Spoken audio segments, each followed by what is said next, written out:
BJP के लिए नए टर्निंग पॉइंट बने योगी के बयान। 4 मई को जब ईवीएम खुलेंगे, कोमल ही कोमल हर जगह खिलता हुआ दिखाई देगा। एक नहीं 5 बयानों ने पलटा बंगाल का खेल। मुस्लिम तुष्टीकरण वाले बयान का दिखा असर। डबल इंजन सरकार बनेगी तो टीएमसी के गुंडों को सिर छुपाने के लिए जगह नहीं मिलेगी। जी हाँ, ये सच है, क्योंकि पश्चिम बंगाल के चुनाव में इस बार एक ऐसा मोड़ आया जिसने पूरे सियासी समीकरण को बदल करके रख दिया है। सीएम योगी की एंट्री ने चुनावी माहौल को नई दिशा दी और बीजेपी को मजबूती के साथ आगे बढ़ाया है।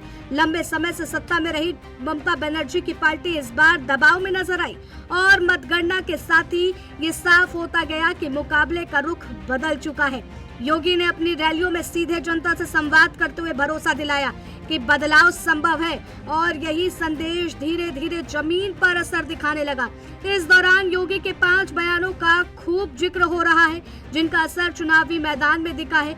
सबसे पहला बयान था, सिंहासन खाली करो, बीजेपी आ रही है। यह सिर्फ नारा नहीं बल्कि सीधा संदेश था कि इस बार मुकाबला बदल चुका है। इस बयान ने बीजेपी कार्यकर्ताओं में जोश भर दिया और जनता के बीच यह संकेत गया कि सत्ता परिवर्तन तो संभव है।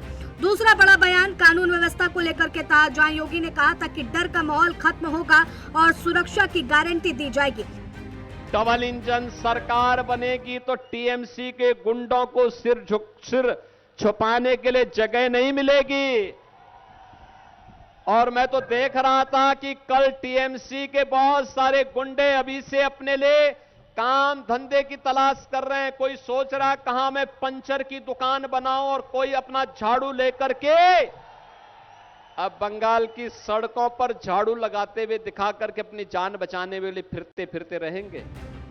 इस लाइन ने उन वोटर्स को सीधे प्रभावित किया जो लंबे समय से हिंसा और सुरक्षा की शिकायत करते रहते थे। बीजेपी ने इसे मुद्दा बनाकर जनता के बीच मजबूत पकड़ बनाई। तीसरा बयान सबसे ज्यादा चर्चा में रहा, बंगाल को काबा नहीं बनने देंगे, यह मां काली की धरती है। कि दिल में काबा और नयन में मदीना की घोषणा करती है, लेकिन मैं उनसे कहना चाहता हूं, ये नादिया इसको स्वीकार नहीं करेगा। नादिया का तो आह्वान है, नादिया का तो आह्वान है कि हमारे दिल में महाकाली है और हमारे नयनों में चैतन्य महाप्रभु का वास होकर के वैष्णव परंपरा को घर घर तक पहुंचाता है। यह बयान सीधे पहचान और संस्कृति की बहस में बदल गया। इसके बाद चुनाव विकास से हटकर पहचान की लड़ाई में बदल गया और यही बीजेपी के लिए टर्निंग पॉइंट साबित हुआ। चौथा बयान था, बुलडोजर सुनकर गुंडे अंडरग्राउंड हो जाएंगे। इस लाइन ने सख्त प्रशासन की छवि को सामने रखा। योगी ने अपने मॉडल को उदाहरण बना करके दिखाया कि अगर बीजेपी आती है तो कानून का राज स्थापित होगा। यह संदेश खासकर युवाओं और मध्यम वर्ग में असरदार साबित हुआ। आज सुरक्षा का वातावरण है, बेटी भी सुरक्षित है, व्यापारी भी सुरक्षित है, हर व्यक्ति को सुरक्षा की गारंटी है। और यूपी का बुलडोजर बहनों और भाइयों, वो एक्सप्रेसवे ही नहीं बनाता है, माफिया की हड्डी पसली को भी रोड पर मिलाने का काम कर देता है।